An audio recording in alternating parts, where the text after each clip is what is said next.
A ver, eh, otro de los problemas que se plantean en esta temática particularmente es el caso del libro de Juan, ¿no? El Evangelio de Juan.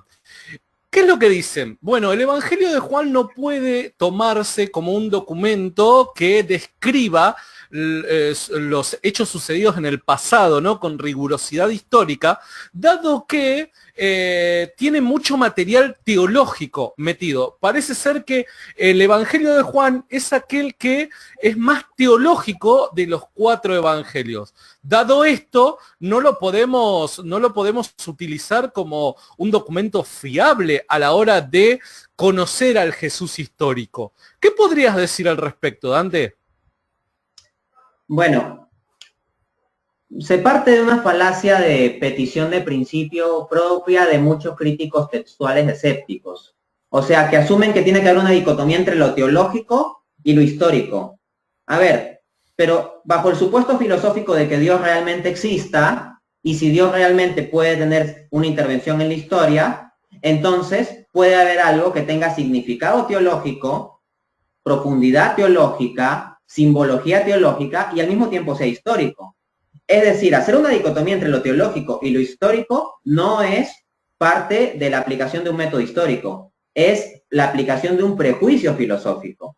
Entonces, si nosotros independientemente tenemos argumentos para la existencia de Dios, podríamos ya estar abiertos a la idea de que pueda haber determinados elementos teológicos en la historia. Entonces, en primer lugar eso, no caigamos en la falacia falso dilema de que eso es teológico o histórico.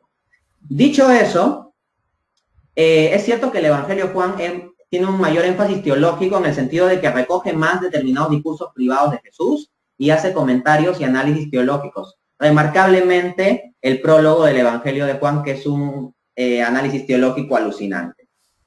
Pero, preguntémonos lo siguiente. ¿Es históricamente razonable pensar que el Evangelio de Juan debería ser más teológico?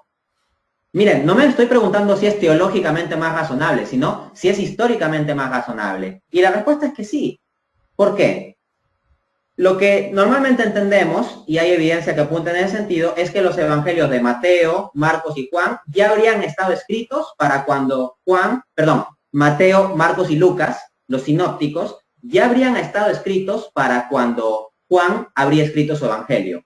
Entonces, si los evangelios sinópticos se centran en hablar del ministerio público de Jesús, de lo que Jesús dijo a la gente en público, ¿en qué sería natural que se centre más Juan? En lo que Jesús dijo en privado. Si esos evangelios sinópticos ya eran conocidos, ya estaban circulando, lo históricamente más razonable es que se centren en los discursos privados de Jesús a los apóstoles. ¿Y qué espera uno de esos discursos privados de Jesús a los apóstoles? Que tenga más explicación teológica. Entonces es históricamente razonable esperar que el último de los evangelios tenga más detalles teológicos. Dicho eso, y para cerrar la idea, una excelente refutación de la idea de que el Evangelio de Juan sería como invento teológico o agregado teológico en lugar de histórico, la hace el académico Richard Bauckham en su artículo Historiographical Characteristics in the Gospel of John, características historiográficas en el Evangelio de Juan. Y ahí él muestra que el Evangelio de Juan tiene múltiples características históricas en las cuales a veces aventaja a los sinópticos. Por citar solo un ejemplo. A ver, resulta que el Evangelio de Juan es el que menciona con nombre una mayor cantidad de lugares que aparecen solo en su Evangelio. Mateo menciona 8, Marcos 2, Lucas 5, Juan menciona 17. Ojo, y los lugares no son cosas teológicas, o sea, son sitios concretos, históricos, ciudades, regiones, localidades.